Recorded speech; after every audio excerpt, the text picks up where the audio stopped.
Good morning, all of you. Lecture number 9, chapter number 2, solution. Problems based on solution. Firstly, formulae. First formula, Henry's law. Henry's law काय आहे? Solubility of gas in liquid directly proportional to pressure. Hence, S is equal to Kp. K is the Henry's law constant. Then Raoult's law for two liquid. मग त्यासाठी काय formula volatile लिक्विडसाठी P is equal to P02 minus P01 x2 plus P01. Then composition of vapor phase. Suppose A and B, vapor Y1 and Y2. Then these are mole fraction of solution.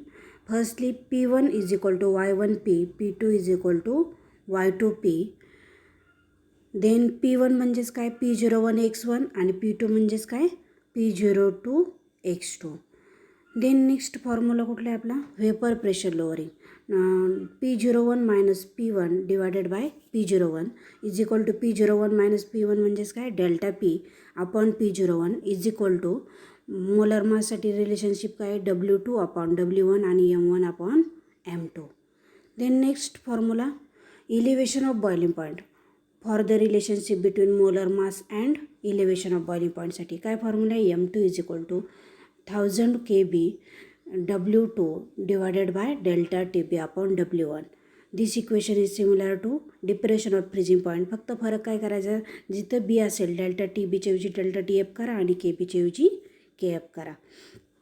Same equation. Then next osmotic pressure M2 is equal to W2 pi RT upon V.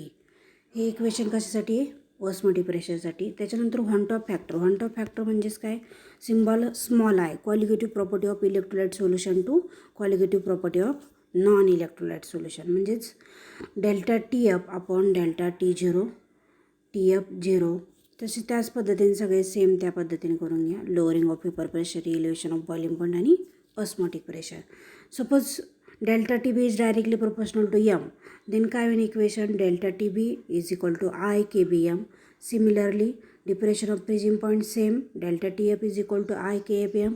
आणि जर आपल्याला osmotic pressure काढायचं असेल तर काय formula आहे pi is equal to small IM RT. Then next problem. First problem काय solubility of N2 gas in water at 25 degree Celsius and 1 bar pressure is. मग सोल्युबिलिटी किती दिलेली आहे आपल्याला 6.85 इंटू 10⁻⁻⁴ मोल लिटर इनवर्स. आणि प्रेशर कशामध्ये दिलेलं आहे बारमध्ये दिला आहे पण तो किती दिलेला आहे 1 बार दिलेला आहे.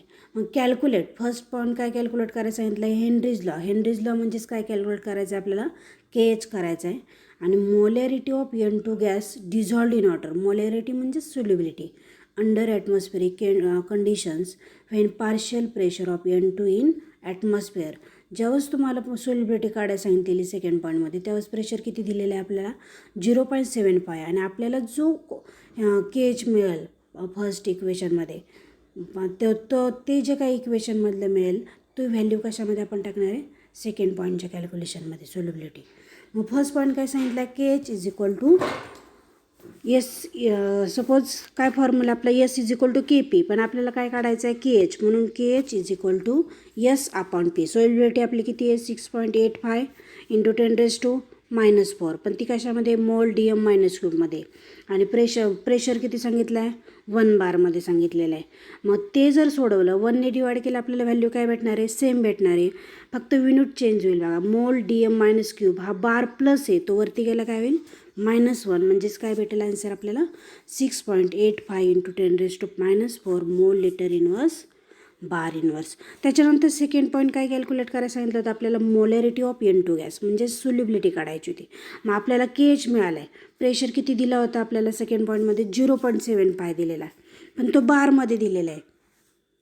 मग हे आपल्या KH पण कशामध्ये आहे तो बारमध्ये आहे म्हणजेच इक्वेशन काय आहे S is equal to KH into P. मग KHची व्हॅल्यू टाका आपली किती 6.85 इंटू 10⁻⁴ आणि हे जो प्रेशर आहे तो किती आहे 0.75. मग त्यांचं जर मल्टिप्लिकेशन केलं तर बार -1 आणि हे +1 हे काय होतील कॅन्सल होतील म्हणजे युनिट काय राहील आपलं 5.138 इंटू 10⁻⁴ मोल लिटर इनवर्स म्हणजेच मोलॅरिटीमध्ये असते ते आन्सर. हे आपलं फायनल आन्सर फॉर कशासाठी, मोलॅरिटी ऑफ N2 गॅस.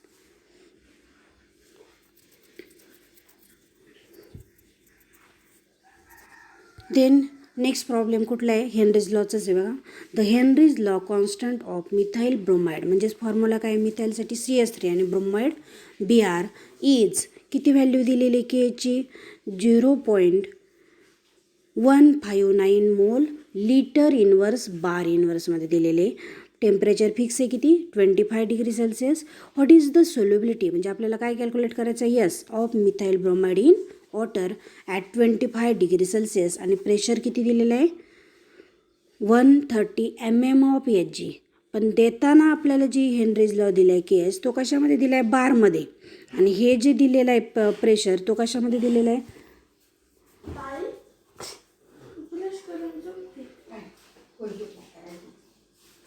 तो कशामध्ये दिलेला आहे, mmHg मध्ये दिलेला आहे.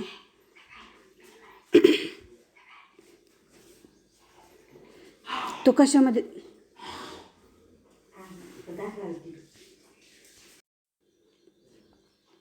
बघ काय सांगितलेलं आहे, फर्स्टली व्हॅल्यू कुठली दिलेली आहे आपल्याला, केस दिलेलं आहे 0.159 दिलेलं आहे. सोल्युबिलिटी किती दिलेली आहे, 130 mmHg. पण फर्स्टली आपल्याला 130 mmHg जो प्रेशर आहे तो कशामध्ये कन्वर्ट करावा लागेल, बारमध्ये. पण बारमध्ये कन्वर्ट करण्यासाठी सुरुवातीला तो MM/Hg मध्ये कन्वर्ट करावा लागेल. म्हणजे जर MM/Hgचं कन्वर्जन आपल्याला ॲटमॉस्फिअरमध्ये करायचं असेल तर डिवायडेड बाय कितीने करावं लागेल, 760ने करावं लागेल. का डिवाइड करतो आहे, कारण स्मॉल युनिटचं आपण कन्वर्जन कशामध्ये करतो आहे, हायर युनिटमध्ये करतो आहे, म्हणून डिवाइड. जर आपल्याला हायरपासून स्मॉलर करायचं असेल तर मल्टिप्लाइड करा. मग सपोज काय सांगितलेलं आहे, 130/760 MM/Hg गेट कॅन्सल, म्हणजे काय राहील फक्त ॲटमॉस्फिअर. पण हे डिवाइड आहे म्हणजे प्लसमध्ये जातील ते, म्हणजे आपल्याला आन्सर काय भेटेल मग, 0.171 ॲटमॉस्फिअर. पण आपल्याला ॲक्च्युअल आन्सर कशामध्ये पाहिजे, बारमध्ये पाहिजे. म्हणून त्यासाठी मल्टिप्लाय करण्यासाठी किती व्हॅल्यू फिक्स असते बघा, ती 1.013 बार पर ॲटमॉस्फिअर. मग ॲटमॉस्फिअर गेट कॅन्सल, म्हणजे येणारा आन्सर आपलं कशामध्ये येईल, प्रेशर 0.173 बार. मग आपल्याला प्रेशर मिळाला, KH मिळालं, त्याच्यावरून ती व्हॅल्यू सबस्टिट्यूट करा अकॉर्डिंग टू हेनरीज लॉमध्ये. काय यसची व्हॅल्यू किती आपली, 0.159 मोल इंटू पी किती आपलं, KH टाकलेलं आहे आपण, आणि पी किती दिलेलं आहे, 0.173 बार. मग प्लस बार मायनस बार दिस गेट कॅन्सल, आणि मोल लिटर इनवर्स ह्यांचं जर मल्टिप्लिकेशन केलं तर आन्सर किती आपल्याला येते, 0.271. पण मोल पर लिटर ही जे काय युनिट आहे ते कशाचं आहे, मोलॅरिटीचं आहे. म्हणून त्यासाठी आन्सर काय दिलं आपण, capital M. And this is the final answer for कशासाठीचं आहे, आपलं सोल्युबिलिटीसाठीचं आहे. देन नेक्स्ट प्रॉब्लेम कोणता आहे, the vapour pressure of pure liquid. दोन लिक्विड दिलेले आहेत, कोणते कोणते दिलेले आहेत, कॅपिटल A आणि कॅपिटल B. कॅपिटल Aची व्हॅल्यू कोणती दिली, प्युअर लिक्विड म्हणजे 0 P0. सपोज मग 450 mm दिलेलं आहे. त्याच्यानंतर Bची व्हॅल्यू किती दिलेली आहे, 700 दिलेली आहे, respectively at 350 kelvin. Find the composition of liquid and vapour. आपल्याला काय कॅल्क्युलेट करायचं आहे, composition of liquid and vapour, म्हणजेच Y1 Y2 काढायचं आहे आपल्याला. मग इफ टोटल व्हेपर प्रेशर जो आहे आपल्याला कंप्लीट दिलेला, तो किती दिलेला आहे, 600 mm दिलेला आहे. मग फर्स्टली बघा काय सांगितले, composition of A and B in the solution are काय आहेत, X1 अँड X2. मग त्याच्यामध्ये काय आपलं इक्वेशन काय ते का, टू लिक्विडसाठीचं P = P02 - P01 in bracket X2. P02 - P01 म्हणजेच डेल्टा P प्लस P01. मग हे जर आपण ह्याच्यामध्ये व्हॅल्यू टाकल्या, P01ची व्हॅल्यू किती आहे, 1साठी 450 आणि P02साठी किती घेतलेली आपण, 700 घेतलेली, ती व्हॅल्यू टाका. त्याच्यानंतर काय सांगितलेलं आहे, म्हणजेच काय येईल, P02 म्हणजे टोटल प्रेशर दिलेला आहे, तो किती दिलेला आहे आपल्याला, 600. मग P म्हणजेच काय, टोटल प्रेशर, आणि P01 म्हणजेच कोणता, 450, आणि P02 कोणता आहे, 700. मग ते व्हॅल्यू टाका. Pची व्हॅल्यू किती आहे, 600. त्याच्यानंतर P02ची किती आहे, 700 मायनस, त्याच्यानंतर ही कशाची व्हॅल्यू आहे, 450, P01ची ती सबस्ट्रॅक्शन प्लस आणि इंटू X2 प्लस, त्याच्यानंतर P01 आपल्याला माहिती आहे तो किती आपला 450 आहे. मग हे जर तुम्ही सुरुवातीला फर्स्टली आपण काय करणार आहे, ॲडिशन करून घ्या, नंतर सबस्ट्रॅक्शन करा बोर्ड मास रूलनुसार. तर ते जर सोडवलं तर आपल्याला आन्सर काय येईल, 250x2 प्लस 450 भेटेल. मग परत आपण काय करणार आहे, हे 600 आणि हे प्लस 450 हे इकडे ह्या बाजूला आहे. मग ते इकडे गेल्यानंतर काय होतील, ते मायनस, म्हणजे 600 मायनस 450 इज इक्वल टू 150 होतील. आणि इज इक्वल टू राहिलेले आपले 250x2. म्हणजेच आपल्याला हे 250 मल्टिप्लायड आहे, दिस साईड काय होतील ते डिवाइड, म्हणून x2 is equal to 150 upon 250. हे जर सोडवलं तर x2ची व्हॅल्यू आपली किती येते, 0.6 येते. पण आपल्याला x2 मिळाला, त्याच्यावरून तुम्ही x1 काढू शकता. जर x1 काढायचं असेल तर फॉर्म्युला माहिती आहे तुम्हाला, सम of x1 plus x2 always काय असते, 1 असते. मग आपल्याला काय काढायचं आहे, x1 काढायचं आहे. मग x1साठी कन्वर्जन काय होईल, 1 मायनस x2 होईल. मग 1 मायनस x2ची व्हॅल्यू माहिती आहे आपल्याला किती येते, 0.6. ती त्याच्यात टाकली तर आपला आन्सर किती येतं आहे, 0.4. म्हणजे आपल्याला x1 किती मिळाला, 0.4 मिळाला, आणि x2 किती मिळाला, 0.6. पण नंतर काय सांगितले, composition of A and B in vapour are y1 and y2. मग आता त्याच्यामध्ये आपल्याला इक्वेशन माहिती आहेत कुठले आहेत, P1 is equal to y1p and P2 is equal to y2p. आणि जर आपल्याला P1ची व्हॅल्यू पाहिजे असेल तर P01x1 आणि P2ची पाहिजे असेल तर P0x2. पण आपल्याला फक्त y1 काढायचं आहे, म्हणजे कन्वर्जन काय होईल, हा P मल्टिप्लायड आहे ह्या इक्वेशनमध्ये, तो काय होईल, P1 अपॉन P होईल. म्हणजे equation y1 is equal to P1 upon P. पण P1ची व्हॅल्यू माहिती आहे तुम्हाला किती, ती व्हॅल्यू P01x1, ती व्हॅल्यू टाका. मग P01 माहिती तो किती आहे, 450 आहे.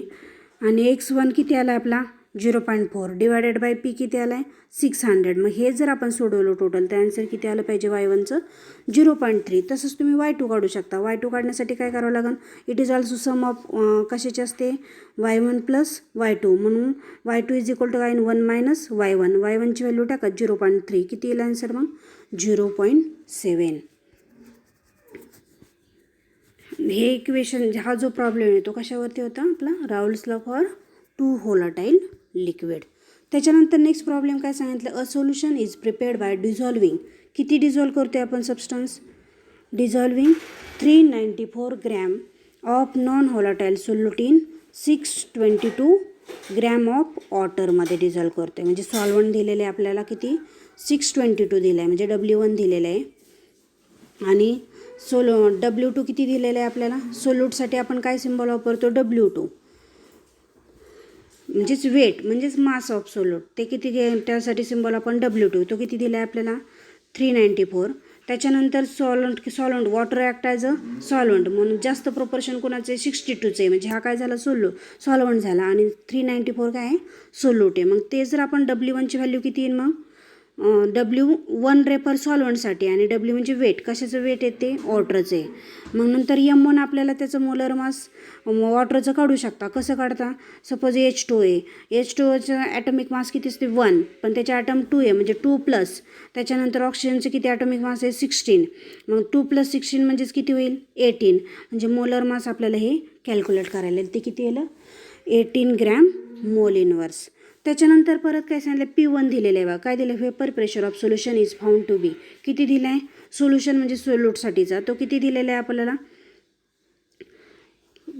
30.74 mmHg दिलेलं आहे. आणि P01 काय सांगितलं आहे, वेपर प्रेशर ऑफ वॉटर म्हणजे कशासाठीचा आहे, सॉल्वंटसाठीचा आहे, म्हणजेच P0 वापरतो आपण त्याला, तो किती आहे, 31.8. ह्या सगळ्या व्हॅल्यू आपण हा जो इक्वेशन आहे त्याच्यामध्ये काय करणार आहे, सबस्ट्रेट करणार आहे. पण इक्वेशन घेताना डेल्टा P आपण P01 घ्यायचं नाही आहे, डायरेक्टली हे इक्वेशन घ्या, P01 minus P1 divided by P01 is equal to W2 M1 upon M2 into W1. मग ह्या टोटल व्हॅल्यू सबस्ट्रेट करा. काय आहे W2ची व्हॅल्यू आपली, सपोज P01ची व्हॅल्यू किती आहे आपली, 13.8 mmHg.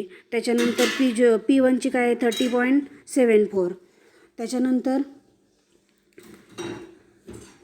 P01ची फिक्स व्हॅल्यू आहे 31.8. त्याच्यानंतर W2 किती आहे, 394.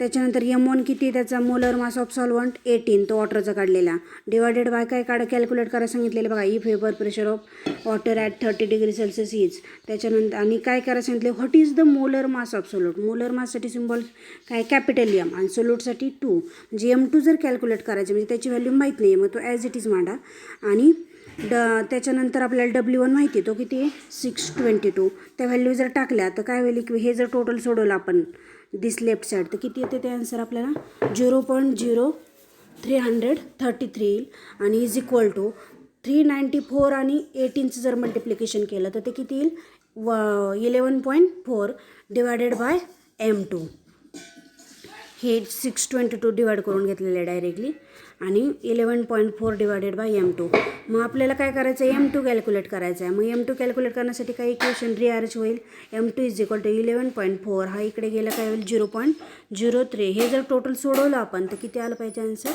342 ग्रॅम मोल इनवर्स म्हणजेच 342 gram mole inverse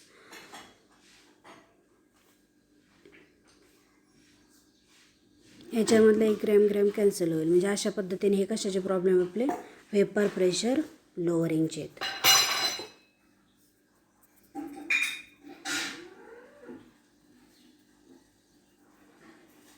then next problem कुठला आहे तोच आहे वेपर प्रेशर लोअरिंगसाठी a solution prepared by dissolving 394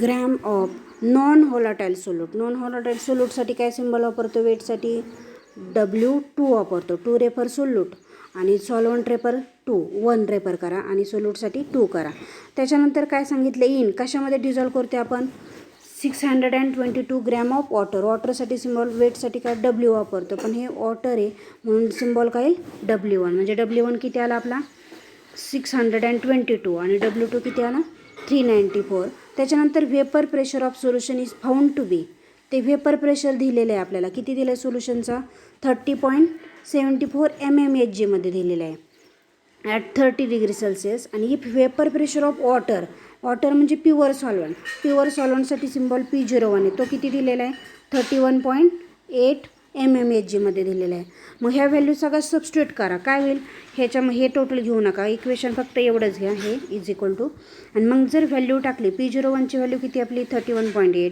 त्याच्यानंतर P1ची किती व्हॅल्यू आहे 30.74 ह्या टोटल व्हॅल्यू टाका डिवायडेड बाय सेम P01 त्याच्यानंतर इज इक्वल टू W2ची व्हॅल्यू तुम्हाला माहिती ती किती आहे 394 मल्टिप्लाइड बाय M1 तुम्हाला माहिती आहे कसं कॅल्क्युलेट करतो आपण H2 मग 2 हायड्रोजन आणि ऑक्सिजनचं ॲटॉमिक मास 16 म्हणजे किती आलं M1 18 तो मल्टिप्लाइड करा डिवायडेड बाय आपल्याला काय कॅल्क्युलेट करायला सांगितलं आहे molar mass of solute calculate करायला सांगितलं आहे मग तो M2 टाका 622 मग हे जर तुम्ही सोडवलं तर त्या पद्धतीने हेच आन्सर येईल रिपीट पुन्हा एकदा सांगितलं आहे मी समजण्यासाठी सेम तसाच प्रॉब्लेम पुढचा आहे बघा आता ह्या प्रॉब्लेममध्ये काय सांगितलं आहे बघा the vapour pressure of pure बेंझिनसाठी सिम्बॉल काय आहे P01 त्याचं मोलर मास काय दिलेलं आहे 78 दिलेलं आहे म्हणजे M1 दिलेलं आहे आपल्याला किती दिलं आहे 78 दिलेला आहे तो कॅल्क्युलेट करायला लावलं आहे का जर तुम्ही बेंझिनचा फॉर्म्युला काय आहे C6H6 म्हणजे कार्बनचे 6 पण ॲटॉमिक मास किती आहे 12 असतं 12 × 6 72 आणि 6 हायड्रोजन म्हणून 72 + 6 किती होतील 78 इथं डायरेक्टली गिव्हन आहे तुम्हाला काही कॅल्क्युलेट करायची गरज नाही नंतर काय सांगितलं ॲट सर्टन टेम्परेचर इज किती दिलेलं आहे vapour pressure of pure benzene 640 mmHg दिलेलं आहे आणि नॉन व्होलाटाईल सोल्यूटचं मास दिलेलं आहे म्हणजे W2 दिलेला आहे तो किती दिला आहे 2.315 ग्रॅम दिला आहे इज ॲडेड कशामध्ये ॲड करताय बेंझिन म्हणजे प्युअर सॉल्वंटमध्ये कुठला आहे किती ग्रॅम ॲड करायचं इथं 49 दिलेलं आहे पण हे प्रिंटिंग मिस्टेक आहे ते इथं 40 घ्या लक्षात ठेवा किती घ्यायचे आपल्याला तिथं व्हॅल्यू 40 घ्यायचे the vapour pressure of solution म्हणजेच काय P1 दिलेला आहे तो किती दिला आहे 600 आणि व्हॉट इज द मोलर मास म्हणजे कॅपिटल M आणि सोल्यूटसाठी 2 म्हणजे तुम्हाला काय कॅल्क्युलेट करायचं आहे M2 करायचं आहे equation same P01 - P1 divided by P01 is equal to W2 × M1 divided by M2 × W1 हे गिवन व्हॅल्यू अगोदर लिहा नंतर काय लिहा फॉर्म्युला लिहा मग त्या व्हॅल्यू सगळं सबस्टिट्यूट करा. P01ची व्हॅल्यू काय 640 मायनस P1ची किती आहे 600 डिवायडेड बाय सेम P01 640. मग त्याच्यामध्ये हे जर सबस्ट्रॅक्शन करून जर सोडवलं MMMMHG काय होईल कॅन्सल होऊन जाईल हे. त्याच्यानंतर परत काय सांगितलेलं 2.315 हे W2 आहे. नंतर M म्हणून किती सांगितलं आहे आपल्याला 78 दिलं आहे, पण इथं मायनस साईन प्रिंटिंग मिस्टेक आहे, तिथं मल्टिप्लाइड करा 78 ग्रॅम मोल इनवर्स. त्याच्यानंतर डिवायडेड बाय तुम्हाला सांगितल्याप्रमाणे ह्याची व्हॅल्यू किती घ्यायची आपल्याला 49 न घेता W1ची व्हॅल्यू किती घ्यायची आपल्याला 40 घ्यायची मल्टिप्लाइड बाय M2 कॅल्क्युलेट करायचं म्हणून तो ॲज इट इज मांडला आहे. मग हे जर सोडवलं तर तुम्हाला काय होईल क्रॉस मल्टिप्लिकेशन करा 40 × 40 मल्टिप्लाइड बाय M2 करा म्हणजे आपल्याला फक्त M2 पाहिजे आणि इज इक्वल टू काय होईल 2.315 इंटू हे 78 मल्टिप्लाइड बाय 640 पण आपल्याला M2 कॅल्क्युलेट करायचं म्हणजे 40 × 40 काय होईल त्या इक्वेशनला डिवाइड होईल. मग ते जर डिवाइड केलं हे जर सोडवलं टोटल मल्टिप्लिकेशन आणि 40 × 40 तर आपला आन्सर किती येणार आहे 72.23. ह्याच्यातले MMHG कॅन्सल होईल, ग्रॅम कॅन्सल होईल, 1 ग्रॅम कॅन्सल होईल, 1 ग्रॅम मोल इनवर्स मोल आपला ॲज इट इज राहणार आहे म्हणजे आन्सर काय येईल आपल्याला 72.23. Remaining part on next lecture.